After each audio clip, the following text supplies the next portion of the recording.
مجاہد بیلوی آپ کو خوش آمدید کہتا ہے، اور وزیر اعظم کو کراچی شہر سے گئے کوئی تیسرا روز ہے، یعنی 72 گھنٹے، لیکن انہوں نے جو پیکج دیا اور جو اعلانات کیے اس کی بازگشت ابھی تک سنائی دے رہی ہے۔ اگر یہ بازگشت مثبت ہوتی اور کراچی شہر کے لوگوں کے لیے کوئی سود مند ثابت ہوتی یا ان کو ریلیف دیتی، لیکن میں دیکھ رہا ہوں کہ ایک بار پھر وفاق اور سندھ کے ترجمانوں نے ایک دوسرے پر گرجنا چمکنا شروع کر دیا ہے، اور وہ جو گورنر ہاؤس میں جس طرح شیر و شکر ہو کے بیٹھے تھے، آپ نے دیکھا کہ جاتے ہی ہمارے انفارمیشن منسٹر شبلی فراز نے پہلے حملہ کیا، تو پھر سندھ کو تو اس کا جواب دینا ہی تھا۔ بلال بھٹو صاحب بھی، میں نے آپ کا ذکر کیا تھا کہ دورے پہ نکل آئے ہیں، سندھ کے مختلف علاقوں میں جا رہے ہیں اور وہاں ان کا استقبال بڑے پیمانے پر ہو رہا ہے۔ اور یہ جو میں کہہ رہا تھا کہ افسوسناک امر یہ ہے کہ وفاق اور سندھ کے درمیان جو مہادارائی ہو رہی ہے، اور یہ جو 1100 ارب روپے کا ایک بہت بڑا سوالیہ نشان بنا ہے، اس پر جو کنفرنٹیشن محاذ ہو رہی ہے، اس سے کراچی کے عوام کو کیا ملے گا؟ 1100 ارب روپے جب ملیں گے وہ تو الگ بات ہے۔ دیکھیے آج کل ہمارے شبلی فراز صاحب تحریک انصاف یعنی عمران خان کے ترجمان نے کس طریقے سے ذکر کیا، مجھے لگا کہ تھوڑا سا بہت ہی انداز کچھ مناسب نہیں تھا، اور یہ میں اس لیے مناسب اس لیے کر رہا ہوں کہ بڑے باپ کے بیٹے ہیں، بڑے شاعر کے بیٹے ہیں، کم از کم زبان کا خیال رکھتے ہیں۔ دیکھیے فراز صاحب کیا کہہ رہے ہیں ہمارے۔ کراچی بالخصوص جو کہ ہماری ہمیشہ سے یہ خدشات تھیں، جس کا ذکر میں نے مختلف پریس کانفرنسز میں بھی کیا ہے، یہ پیسے ان کو دے نہیں سکتے تھے، بیکاز سچی بات ہے کہ ہمارا اعتبار نہیں ہے، اور ہم چاہتے ہیں کہ جو پیسے دیے جائیں وہ کراچی کے عوام، کراچی شہر پہ لگیں۔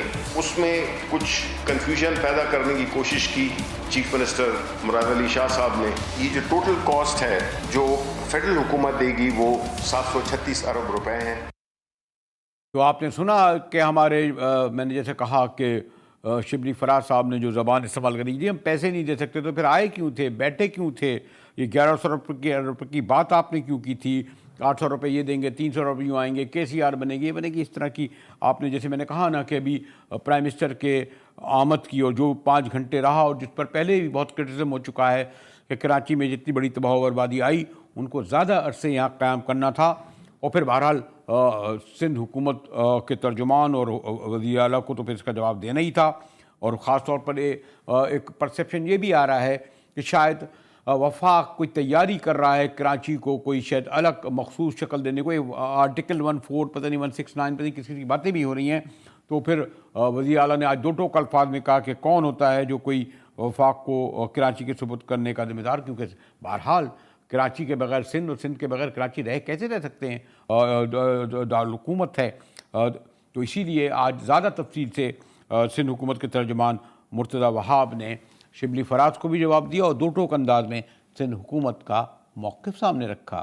سنیے کیا کہہ رہے ہیں ہمارے مرتضیٰ وہاب۔ ہوگا کہ وزیر اعظم نے جب یہ اعلان کیا، وہ ایک منفرد پریس کانفرنس تھی جہاں پہ صحافی الاؤڈ نہیں تھے، تو آپ لوگ سوال وزیر اعظم سے پوچھ نہیں پائے۔ تو جب پریس کانفرنس ختم ہو گئی تو آپ صحافیوں نے جو بزنس مین وزیر اعظم سے ملے تھے، جو PTI کے دوست وزیر اعظم سے ملے تھے، اور جو سندھ حکومت کے لوگ وزیر اعظم سے ملے تھے، ان سب سے سوال کیا کہ جی 1100 ارب پرائم منسٹر صاحب نے اعلان کر دیا، 800 ارب آپ لوگ دے رہے ہیں، تو ماشاءاللہ 1900 ارب روپے کراچی میں انویسٹ ہونے جا رہے ہیں، تو کراچی کی تو تقدیر تبدیل ہو جائے گی۔ تو تب میں سمجھتا ہوں ہم نے بھی واضح کیا، اوروں نے بھی واضح کیا کہ یہ جو 1100 ارب ہیں، اس کے اندر 802 ارب سندھ حکومت کے شامل ہیں۔ اس میں کوئی بدنیتی نہیں تھی، یہ فیکٹس ہے جو بیان کیے۔ 1100 ارب روپے کا اتنی بار ذکر ہوا ہے، کوئی کہتا ہے 1.1 ٹریلین روپیز کا، کہ میرے خیال میں تو سڑک چلتے بھی لوگوں کو یہ پتہ چل گیا، اور وہ 1100 ارب روپے کہاں گئے؟ 3 دن سے نہ کوئی ٹریکٹر، نہ سڑکوں پہ صفائی کرنے والے، نہ کوئی مشینری، نہ کوئی NDA، نہ ہمارے کمشنر اب نظر آ رہے ہیں، نہ ہمارے ایڈمنسٹریٹر نظر آئے، اور ہم صرف اسکرینوں پر جو ہے جو آپ دیکھ رہے ہیں۔ میں نے سوچا کہ ٹھیک ہے پیپلز پارٹی اور PTI کا موقف تو الگ، لیکن 3 دہائی تک کراچی پر راج کرنے والی MKM کے سینئر رہنما فیصل صفدر سے معلوم کروں کہ جناب آپ کس طرف ہیں۔ یقیناً آپ علائے تو ہیں، لیکن جو آپ کراچی کے حوالے سے گفتگو کر رہے ہیں، خیر وہ تو دور چلا گیا بھائی کا، جن کے کہنے پر جو ہے ایک پتہ نہیں ہل سکتا تھا، شہر بند ہو جاتے تھے، اور سوری ٹو سے اب میں ان کے بارے میں اس لیے گفتگو کرنا نہیں چاہتا کہ اگر موجود ہوتے سیاسی طور پر تو پھر گفتگو ہوتی، لیکن ایم کیو ایم سے جب بھی سوال ایک ہوتا ہے تو دوسرا سوال بھی سامنے آتا ہے. لیکن مجھے اچھا نہیں لگتا کہ جب میں ہمارے محترم فیصل سبزواری جو بڑے سینئر رہنما ہیں اور یقیناً جنہوں نے بڑی جدوجہد اور قربانیاں بھی دی ہیں بلکہ ان کی فیملی نے، جب ان سے گفتگو کروں تو کوئی زبان و بیان کا بہرحال خیال رکھنا پڑتا ہے. وہ پھر فیصل سبزواری صاحب شاعر واعر بھی ہیں نا ہمارے بڑے اچھے. تو فیصل، ایک تو میں آپ کا شکریہ ادا کرتا ہوں کہ آپ نے وقت نکالا. یہ جو کراچی کے بارے میں گفتگو ہو رہی ہے، اور آج سندھ کے وزیر اعلیٰ نے تو بہت ہی دو ٹوک الفاظ میں کہا کہ کون ہوتا ہے کراچی کے بارے میں کوئی کرنے والا. تو جو وفاق کو سپرد کرنے کی بات ہو رہی ہے، یہ کیا صرف بیان بازی ہے، افسانہ تراشی ہے، یا اس میں کوئی حقیقت بھی ہے فیصل؟ مجاہد بھائی، میرے خیال میں یہ کراچی کو وفاق کے سپرد کرنے کی جو باتیں ہیں، یہ تو ساری ہوائی باتیں ہیں. کراچی والے تو یہ دیکھنا چاہتے ہیں کہ جس وفاق کو وہ 60% دیتے ہیں، وہ وفاق ان کے لیے کیا کر رہا ہے، کیا سوچ رہا ہے. وہ تو یہ دیکھنا چاہتے ہیں کہ جو 90 سے 95% صوبائی خزانے میں دے رہے ہیں، اس کے لیے کیا کیا جا رہا ہے. بدقسمتی کے ساتھ اس ضمن میں کچھ بھی نہیں ہو رہا ہے. اور کراچی کو جو آئین میں پروویژنز موجود ہیں، اس کے تحت ہی آپ بہت کچھ دے سکتے تھے، لیکن آج تک اس کو اس طریقے سے اپنایا نہیں گیا. تو ہماری خواہش یہ ہے کہ یہاں پر درست مردم شماری، جو کہ ایک کانسٹیٹیوشنل رائٹ ہے پورے ملک کا، اس کو درست کروایا جائے. ہمارا ماننا یہ ہے کہ آئین کہتا ہے کہ بااختیار بلدیاتی حکومتیں موجود ہوں گی. اب ایسا نہیں ہے، اس کو یہاں پر امپلیمنٹ کروایا جائے. آئین یہ کہتا ہے گریڈ 1 سے 15 کی نوکریاں اسی ضلع کے لوگوں کا حق ہے، وہ یہاں پر دی جائیں. تو یہ سب کچھ ہونا چاہیے. ہمیں نہیں لگتا کہ کوئی وفاق کا سپرد کرنے کی کوئی باتیں ہیں. لیکن فیصل بھائی یہ جو 1100 ارب روپے کی بات ہو رہی ہے، اور آج جو ہے ہمارے انفارمیشن منسٹر ہمارے حکومت کے، وفاقی حکومت کے خان صاحب کے ترجمان کہہ رہے ہیں کہ ہم جو ہے جناب بالکل یہ 1100 روپے جو ہے وہ براہ راست جو ہے ہم کوئی رقم ان کو نہیں دیں گے. حالانکہ وہ خود اس کی وضاحت کر چکے ہیں کہ اس 1100 ارب روپے میں تو 800 ارب سندھ حکومت کے ہیں جنہیں جنریٹ کرنے ہیں. پھر یہ بھی بات ہے کہ بغیر لوکل باڈیز کے، ابھی تک تو آپ کی تھے نا 28 اگست تک ہمارے میئر آپ کے کراچی حیدرآباد میں، یہ خرچ کس طرح ہوں گے جبکہ بلدیاتی ادارے نہیں ہیں؟ فیصل سبزواری. ہم نے تو پرائم منسٹر صاحب سے بھی اس دن جو بات کی کہ آپ نے یہ جتنے بھی پیسے پلان کیے ہیں، ان کی انسٹیٹیوشنل کوئی بیکنگ تو نہیں ہے. انسٹیٹیوشنل بیکنگ سے مراد ہے کہ کوئی ایسی منتخب لوکل گورنمنٹ موجود ہو کہ جو عمل درآمد کرائے. یعنی خدا کی پناہ جو سندھ حکومت 13 برس میں 80 ارب روپے نہیں دے سکی کراچی شہر کو، جس نے یہاں سے کئی ہزار ارب جو صوبائی انڈائریکٹ ٹیکسز ہیں وہ لے گئی. اس سال 250 ارب سے زیادہ وہ لے کر جا رہے ہیں صوبائی خزانے میں. وہ کہتے ہیں کہ ہم یہاں 800 ارب روپے لگائیں گے، تو مجھے تو نہیں لگتا. ہماری خواہش ہے کہ جو 1100 ارب روپے کہے گئے ہیں وہ لگیں، جتنے ٹائم فریم میں کہا گیا ہے اس میں لگیں. اللہ کرے کہ ہماری خواہش درست ہو، اللہ کرے کہ جو ہمارے خدشات ٹھیک ہے. لیکن فیصل بھائی، سوری ٹو سے مجھے ایسا لگا کہ جب کہ ایک بار پھر ایم کیو ایم نے وہی جو ہے مہاجر کارڈ استعمال کرنا شروع کر دیا ہے. مثلا جو کمشنر جب تھے ہمارے شاوانی صاحب، تو اس وقت تو آپ نے سوال نہیں اٹھایا کہ کمشنر جو ہے باہر کا کیوں ہے، اور ایڈمنسٹریٹر بھی پاسٹ میں مختلف لگتے رہے جب یہاں پر میئر نہیں ہوتا تھا. اور آپ نے پھر جو ہے اس ایشو کو کہ جناب کراچی والا ہونا چاہیے. کراچی تو پاکستان ہے، اور آج آپ بیٹھے ہوئے ہیں عمران خان سے، تو کوئی یہ نہیں کہے گا کہ بھائی آپ سندھ کے اعلیٰ ہیں. پہلے سندھیوں کے ساتھ بیٹھے ہیں، سندھ حکومت کے ساتھ بیٹھے. سندھیوں جو میں ٹرمنالوجی میں استعمال نہیں کرنا چاہتا یہ لسان کے حوالے سے، اور کیونکہ اس سے اس کا جو نقصانات ہوئے ہیں ہمیں پتہ ہے. تو یہ جو آپ نے ایک بار پھر جو ایڈمنسٹریٹر پر اور کمشنر پہ سوال اٹھا دیے، اور وہ بھی سوری ٹو سے لسانی حوالے سے. فیصل سبزواری. سندھ جو ہے نا وہ ایک ملٹی لنگوسٹک پروونس ہے. یہاں پر سندھی آبادی کے بعد سب سے بڑی تعداد میں مہاجر اردو بولنے والے بستے ہیں. یہاں پر ملینز کے حساب سے پشتون ہیں، پنجابی ہیں، لیکن پورے صوبے میں اگر آپ دیکھیں تو ایک بھی غیر سندھی یہاں پر افسر نہیں لگایا گیا ہے. ایک بھی یہاں کا نیٹو کراچی شہر کا ڈپٹی کمشنر یا ایڈمنسٹریٹر نہیں لگایا گیا، اور تو اور جو کرپشن کے مقدمات میں انور مجید کے ساتھ براہ راست کو اکیوزڈ ہے، اسی آدمی کو ڈپٹی کمشنر اور ایڈمنسٹریٹر لگا دیا گیا۔ تو اگر آپ بلی کو دودھ کی رکھوالی پر رکھیں گے تو پھر شہر کو مزید لوٹا ضرور جا سکتا ہے، یہاں کام نہیں ہو سکتا۔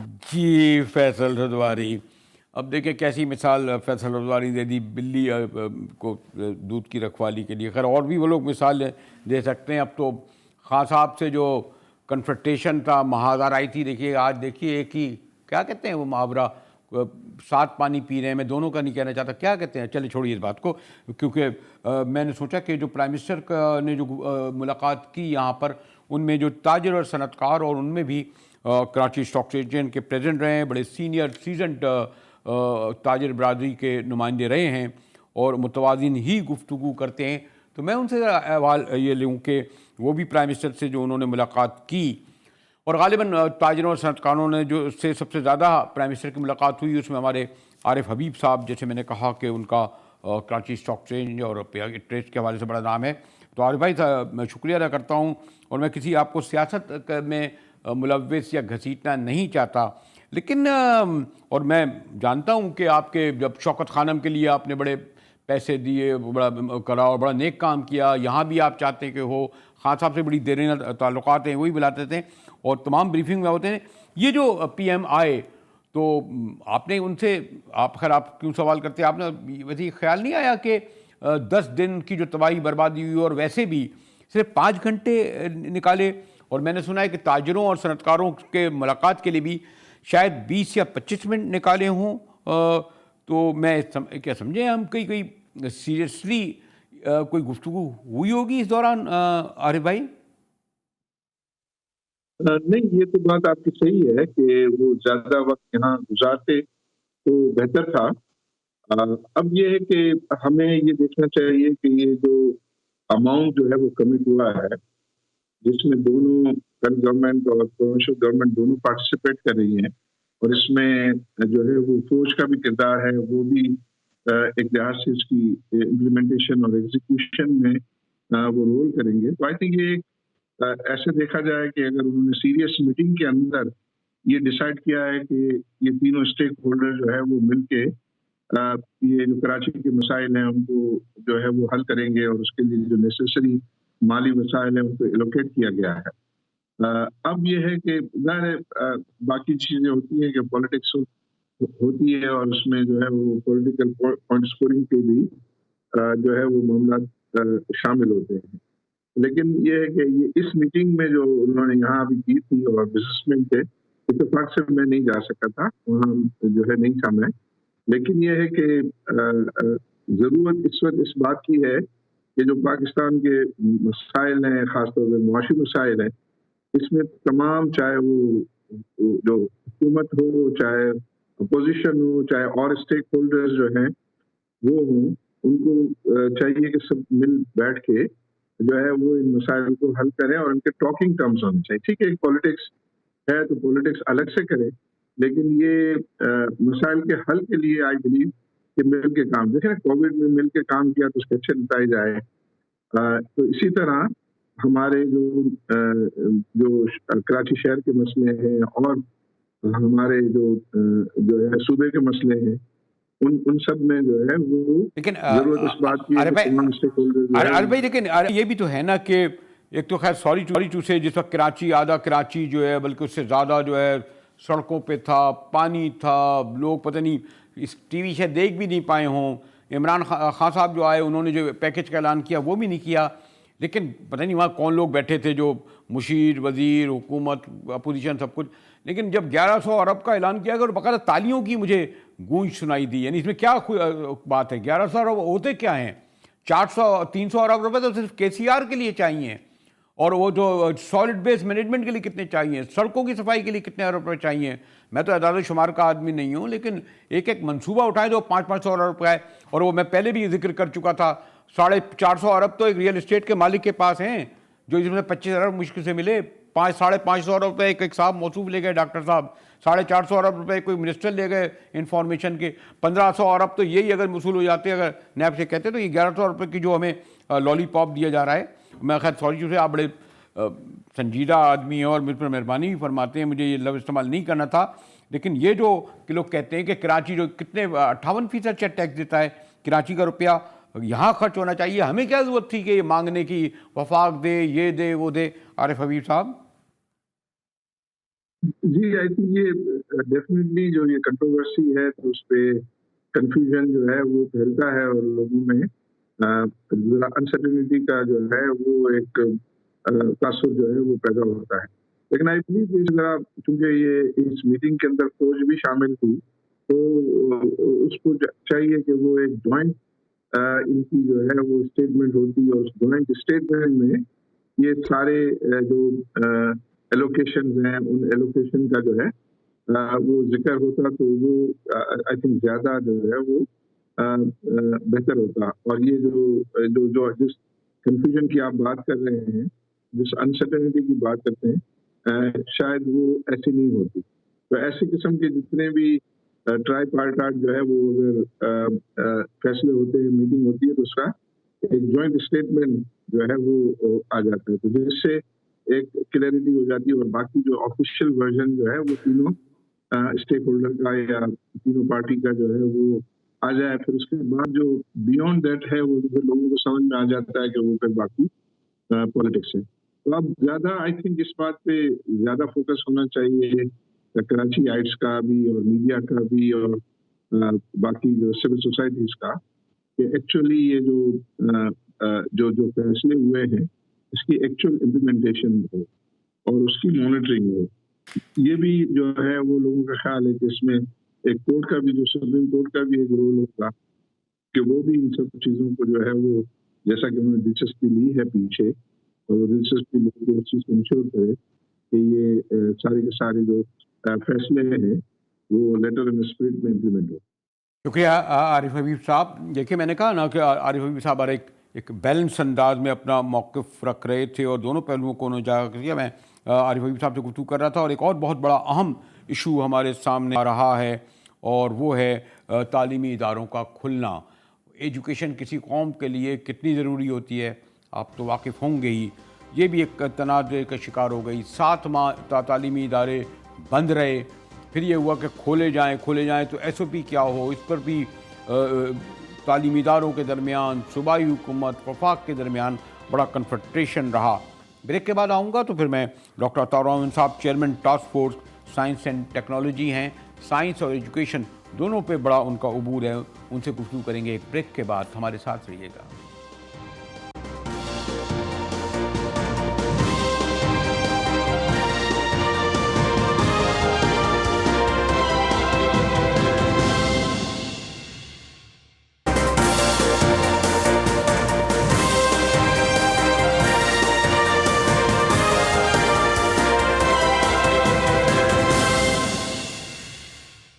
جی ٹی وی میں ایک بار پھر مجاہد بلوی آپ کو خوش آمدید کہتا ہے.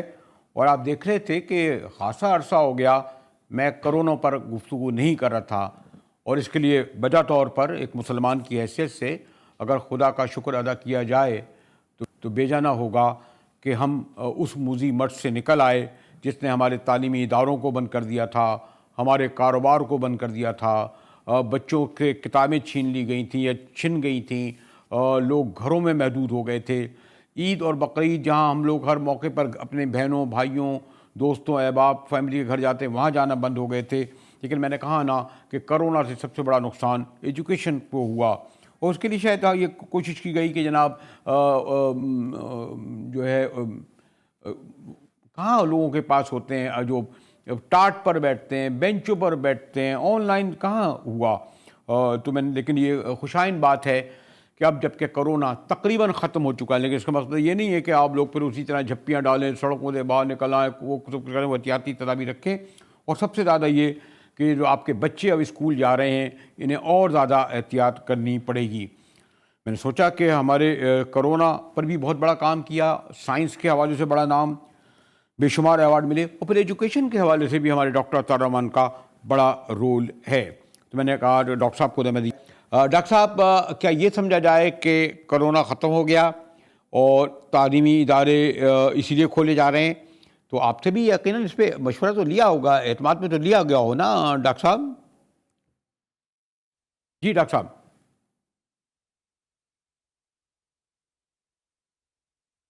ڈاکٹر صاحب جی میں نے مشورہ یہ دیا ہے پرائم منسٹر صاحب کو کہ پروگریسولی کھولیں, ایک ساتھ نہ کھولیں, کیونکہ اس میں ایک خطرے کا ایلیمنٹ یقیناً موجود ہے. اور میرے خیال سے فیصلہ بھی اب یہی ہوا ہے کہ 15 ستمبر کے بعد ایک ساتھ نہیں کھولیں گے. اور بلکہ میں نے یہ ان سے لکھا تھا پرائم منسٹر صاحب کو کہ اس کی ریگولر ویکلی مانیٹرنگ کریں کہ کن علاقوں میں یہ اس وقت کیا ڈیٹا ہے, اور پھر اگر پھیلنا شروع ہوتا ہے تو ان کی مانیٹرنگ کریں, اور پھر اس پہ نظر ثانی بھی کی جا سکے کہ اگر خدا نہ خواستہ یہ پھیلنا شروع ہوتا ہے تو اس کو دوبارہ کنٹرول کر لیں. ایکچولی بچوں پہ تو اثر اتنا نہیں ہوگا, لیکن اگر خدا نہ خواستہ اگر لگتا ہے بچوں کو اور پھر وہ گھر آتے ہیں تو ان کے والدین اور دادا دادی نانا نانی وغیرہ وہ بہت زیادہ سسیپٹیبل ہوں گے, اور ان کے ذریعے پھر بہت زیادہ پھیل سکتا ہے. تو اس وجہ سے one has to be very careful. یہ جو ہے ڈیٹا جو ہے وہ تو زیادہ تر صحیح دکھائی دے رہا ہے کہ واقعی پاکستان میں بہت کم ہو گیا ہے یہ, لیکن جو خطرہ ہے وہ موجود ہے, کیونکہ یہ ایک سمجھیں ایک آگ کی طرح ہے, اور آگ جو ہے وہ زیادہ تر بجھ گئی ہے لیکن پھر بھی موجود ہے, اور جلد ہی بھڑک سکتی ہے اگر ہم نے احتیاط نہیں کری. جب تک کہ کیونکہ دوائی کوئی نہیں ہے اس کی آج تک, ویکسین ابھی تک کوئی نہیں ہے, اور ویکسین تو پھر بھی علاج نہیں ہے, وہ تو صرف پروٹیکٹ کرے گی ہیلدی لوگوں کو. جو اس میں مبتلا ہو گئے ان کے لیے ویکسین کوئی علاج نہیں ہے. تو اس کا صرف ایک ہی حل ہے, وہ یہ کہ سوشل ڈسٹینسنگ. لیکن کیونکہ اب ہاسپٹلز میں آپ دیکھیں گے پریشر بہت کم ہے, کووڈ کے پیشنٹس بہت کم ہیں, تو ڈیٹا جو آ رہا ہے وہ زیادہ تر بالکل صحیح لگتا ہے. اور اس لیے لیکن ہمیں پھر بھی بہت پھونک کے قدم رکھنے چاہیے, کیونکہ یہ بہت تیزی سے پھیل سکتا ہے. اس لیے کیونکہ میں سائنس اینڈ ٹیکنالوجی کا جو ٹاسک فورس ہے کرونا وائرس کا, اس کا میں چیئرمین ہوں, تو میری ایڈوائس یہی تھی کہ اس کو پروگریسولی کھولا جائے, تاکہ اور پھر مانیٹر کیا جائے ریگولر بیسس پہ کہ کہیں بھی اگر پھیلنا شروع ہوتا ہے تو فوراً ہم واپس اپنا ڈیسیجن کو ریویو کر سکیں. اور میرے خیال سے فیصلہ جو فیصل محمود صاحب نے کیا ہے اور اسد عمر صاحب نے کیا ہے وہ یہی فیصلہ ہے کہ اس کو بہت کلوز مانیٹرنگ کریں گے تاکہ یہ خدا نہ خواستہ دوبارہ نہ پھیل جائے, کیونکہ سیکنڈ اور تھرڈ ویو بھی آ سکتی ہے اس کی. لیکن ڈاکٹر صاحب یہ عملاً تو آپ کو علم ہے, یعنی پہلے تو ہم تو یہ سمجھ رہے تھے کہ پروگرام بھی ہم یعنی ماسک لگا کے کرتے تھے, سڑکوں پہ بھی دیکھتے تھے, یعنی تقریباً ختم ہو چکا ہے. لوگوں نے یہ جو جب سنا کہ اموات کم ہو گئی ہیں, لیکن میں یہ معلوم کرنا چاہتا ہوں, لیکن ہندوستان میں تو نمبر 2 یا تیسرے پہ آ گیا, باقی ملکوں میں بھی کوئی اتنی شدت میں کمی نہیں آئی ہے, اور وہ بلکہ کچھ جگہ واپس بھی شاید آیا ہو. آپ کی یعنی ایز اے سائنسداں, مجھے علم ہے بڑے ماشاء اللہ, آپ نے پچھلی بار مجھے بتایا بھی تھا کہ چائنا کے ذریعے آپ نے کوئی ویکسین بھی تیار کی ہے اور جو بھیجی ہے NDMA کو, گورنمنٹ کو. تو کیا خدا نہ کرے میرے منہ میں خاک کہ اگر ہم نے احتیاط نہ برتی تو کیا کرونا واپس آ سکتا ہے ڈاکٹر صاحب؟ اس میں 7 وجوہات ہیں جس کی وجہ سے یہ پاکستان میں کنٹرول ہوا ہے اور کم ہوا ہے. سب سے پہلے تو پاکستان میں ذرا سا دیر سے آیا, 1.5-2 مہینے لیٹ آیا ہمارے پاس, تو ہمیں موقع ملا اس کو ایک حد تک سمجھنے کا, اور پھر ہم نے فوری طور پہ پہلے 1 مہینے 1.5 مہینے میں کافی سختی سے لاک ڈاؤن کیا, جو کہ بہت اہم ہوتا ہے, کیونکہ آگ ایک دفعہ پھیل جائے تو کنٹرول کرنے میں بہت مشکل ہوتی ہے. پہلا منتھ جو ہے, پہلے 4-5 ہفتے کرٹیکل ہوتے ہیں. ہندوستان نے یہی غلطی کری کہ انہوں نے لاک ڈاؤن نہیں کیا شروع میں, اور پھر جو لاک ڈاؤن کیا اس میں بہت سارے لوگ جو تھے دور دراز علاقوں میں پھر پیدل چل کے جانے لگے, اور وہ آگ کو اور پھیلا دیا انہوں نے, اور آج کمپلیٹلی آؤٹ آف کنٹرول ہے ہندوستان میں. 90,000 کیسز روزانہ آ رہے ہیں. تو پہلی وجہ تو یہ تھی کہ ہم نے صحیح وقت پہ لاک ڈاؤن کیا. دوسری وجہ یہ تھی کہ پھر ہم نے ایک سمارٹ لاک ڈاؤن کی بہت اچھی اسٹریٹجی اڈاپٹ کری کہ سارے ملک کو بند کرنے کے بجائے 1000, 1500, 2000 ہاٹ سپاٹس آئیڈینٹیفائی کیے کہ کہاں کہاں پہ یہ پھیل رہا ہے, ان علاقوں کو لاک ڈاؤن کیا, نہ کہ پورے ملک کو, جو کہ پاسبل نہیں تھا. تیسرا, ہم نے اسکول بند کر دیے, شادی ہال بند کر دیے, اور ایسی گیدرنگز بند کر دی.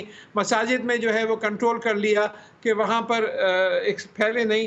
تو یہ تیسری وجہ تھی. چوتھا جو آپ نے جس کا اشارہ کیا کہ ہمارے ہاں شاید امیونٹی بھی زیادہ ہے, کیونکہ ماحول میں اتنی آلودیت ہے اور اتنے جراثیم ہیں کہ ہمارے ہاں جو ہے وہ نیچرل امیونٹی، جو قدرتی دفاعی نظام ہے ہمارا، وہ مقابلتاً مغرب کے لوگوں کے مقابلے میں، جہاں بہت صاف ستھری انوائرمنٹ ہے، اس کے مقابلے میں کافی مضبوط ہے، اور یہ بھی وجہ ہو سکتی ہے۔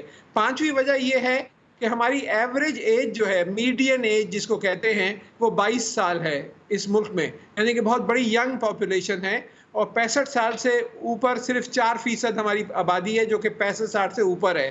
تو جو بڑی عمر کی آبادی ہے بہت کم ہے، جبکہ مغرب میں اور دوسرے ممالک میں یہ بڑی عمر کی آبادی جو ہے وہ بہت زیادہ ہے پاکستان سے۔ تو اس میں اس وجہ سے بھی ہمارے ہاں ریزیلینس اور اس کی وجہ سے قوتی مدافعت زیادہ ہے۔ اور پھر ایک میوٹیشن بھی ہو رہے ہیں۔ یہ ایک ادارہ ہے جو میں نے بلکہ اپنی سیونگ سے قائم کیا تھا کراچی یونیورسٹی میں، جمیل الرحمان سینٹر فار جینومکس ریسرچ۔ یہ پاکستان کا واحد ادارہ ہے جہاں کمپلیٹ جو ساخت ہے، سٹرکچر ہے، اس کا ہم ڈٹرمن کر سکتے ہیں، جو جینیٹک سٹرکچر ہے۔ تو یہ تقریباً 30,000 اس میں مالیکیولز جڑے ہوئے ہوتے ہیں، ایک ہار ہے سمجھے مالیکولر۔ تو اس میں 8 جگہوں پہ تبدیلی آ گئی ہے، میوٹیشن ہو گئی ہے، اس نے اپنی ساخت تبدیل کر لی ہے اس وائرس کے مقابلے میں جو کہ چائنا میں پایا جاتا ہے۔ تو یہ ممکن ہے کہ یہ کیونکہ میوٹیٹ کر گیا ہے، اور اس کی جو میوٹیشن ہیں یہاں پر وہ اتنی زیادہ مہلک نہیں ہیں جو دوسرے ممالک میں ہیں، یہ بھی وجہ ہو سکتی ہے۔ شکریہ ڈاکٹر صاحب، آپ نے ہمارے لیے وقت نکالا، اور ذرا میں نے سوچا کہ جو اسکولس ہیں ان کے ترجمان کے پاس بھی جاؤں، ان سے معلوم کروں کہ وہ اسکول کیا اس حوالے سے کہتے ہیں، مگر اس کے لیے مجھے ایک بریک کی طرف پہلے جانا پڑے گا۔ پھر میرے پاس کاشف مرزا صاحب ہوں گے، آل پاکستان پرائیویٹ اسکول فیڈریشن کے صدر ہیں۔ جی ہمارے ساتھ رہیے گا۔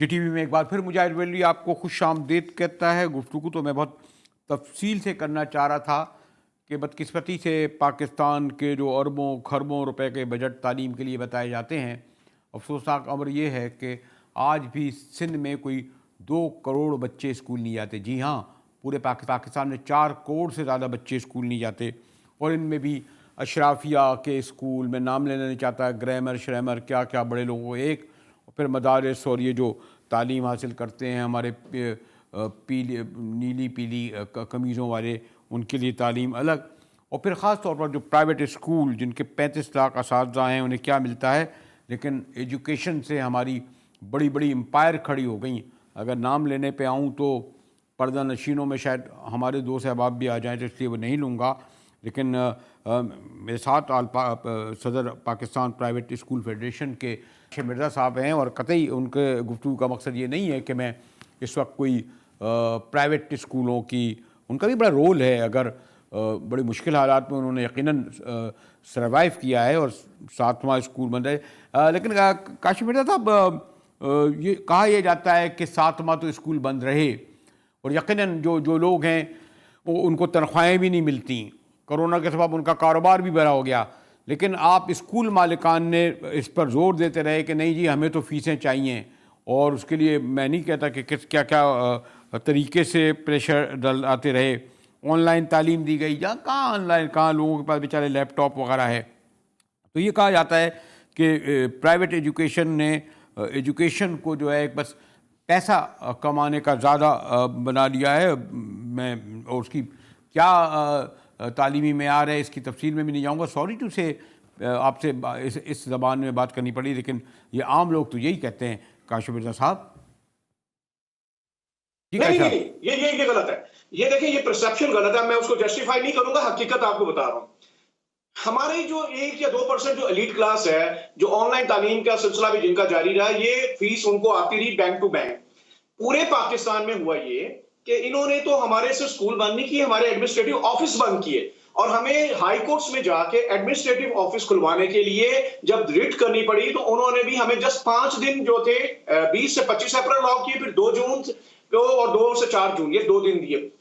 ہمارے تو پورے کورونا کے اندر 7 دن تک ایڈمنسٹریٹو آفس بند تھے. وزیر تعلیم پنجاب نے اور دیگر وزراء نے یہ کہنا شروع کر دیا کہ اگر جب تک آپ ریوائز چلان نہیں لیں، آپ فیس نہیں جمع کرائیں اور اس ریوائز چلان کی بات کریں جو اس کا نوٹیفکیشن بھی نہیں ہوا. نتیجہ یہ ہوا پیرنٹس نے فیس بند کی، کیش فلو بند ہوا، ٹیچر بے روزگار ہوا، 15 لاکھ ٹیچر بے روزگار ہوا، 2,07,000 میں سے 10,000 سے زیادہ اسکول بند ہو گئے کیونکہ اسکول مالکان پے نہیں کر سکے کرائے.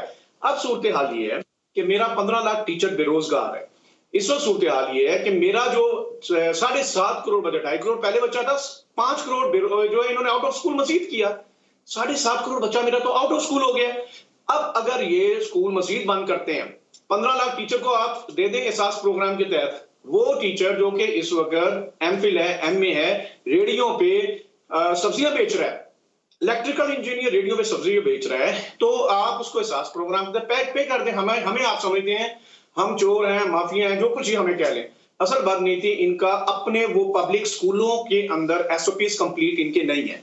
اس وقت 1,52,000 اسکول تھے 20 سال پہلے اور آج 57% آبادی بڑھی جبکہ 1,31,000 اسکول رہ گئے ہیں.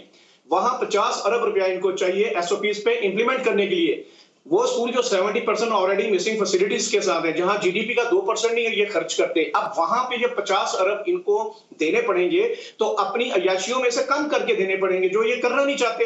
اس آڑ میں اب آپ ایک خطرناک بات میں آپ سے شیئر کر رہا ہوں کہ انہوں نے یہ کہا کہ جناب اب تو کوئی ماسک کی بھی ضرورت نہیں ہے، سرجیکل ماسک کی ضرورت نہیں ہے. این سی او سی کے وہ جو ایکسپرٹ ہیں ڈاکٹر صاحب انہوں نے کہا آپ جناب رومال باندھ کر آ جائیں. ارے بھائی اگر رومال ہی باندھنا تھا تو 6 سے 8 ماہ پہلے بھی تو ہم باندھ سکتے تھے اور کیا ضرورت تھی اسکول بند کرنے کی. پھر کرونا ٹیسٹ کی آڑ میں اگر آپ 30 سے 50 ارب روپیہ کمانا چاہتے ہو ٹیچر سے، وہ بیچارے کہاں سے پے کریں گے جو 6 سے 8 ماہ سے بے روزگار ہیں. اور اس کی آڑ میں ہو کیا رہا ہے اصل میں، یہ 9th-10th کیوں انہوں نے کھولی، باقی کلاسز کیوں نہیں کھولی. 9th-10th میں ان کو رجسٹریشن ملنی ہے، وہ رجسٹریشن بورڈ سے ملنی ہے، اسکول سے ملنی ہے. اب رجسٹریشن اور ایفیلیشن فیس لے کے جس طرح انہوں نے پچھلے سال کیا تھا، انہوں نے 25 ارب روپیہ کمایا 45 لاکھ بچوں سے، وہ کھا گئے اور ان کا مستقبل ان کو برباد کیا. یہ پیسہ یہ لیں گے اور اس کے بعد یہ کہیں گے جی خدا نہ خواستہ کرونا پھر پھیل گیا، لہٰذا اب ہم بند کر رہے ہیں. لہٰذا اب جو اگلے سیشن میں جب نیو جو ہماری سنگل نیشنل کریکولم جو پالیسی کے مطابق کتابیں آئیں گی تو پھر ہم آپ کو اسکول کھولیں گے. ارے خدا کے بندو بے وقوف کس کو بنا رہے ہو؟ تمہاری تو کتابیں آج بھی مارکیٹ میں نہیں ہیں. دیکھا آپ نے کاشف مرزا صاحب تو بڑے برہم تھے اور بڑا اپنا کیس جو ہے بڑے مضبوط طریقے سے رکھتے تھے. لیکن اگر کاشف صاحب اگر میری خواہش تو یہ تھی کہ ذرا پیرنٹ جو ہے اگر ان کا بھی موقف سنتا، لیکن میرے خیال میں ذرا ابھی تو ہے 2-4 دن زیادہ تفصیل سے گفتگو ہوگی آپ سے پیرنٹس کو کے سامنے بھی. بڑا اہم ایشو ہے جیسے میں نے کہا کہ تعلیم کسی قوم کے لیے، ہم جیسے لوگوں کے لیے جو مڈل کلاس کے ہیں، لوور مڈل کلاس کے لیے کتنی ضروری ہے اور 7 ماہ کی تعلیم سے کتنا نقصان ہوا، اس پر گفتگو میں خیال سے کوشش کروں گا کل یا پرسوں زیادہ تفصیل سے کروں. جی ٹی وی سے مجاہد بریلوی کو اجازت دیجیے.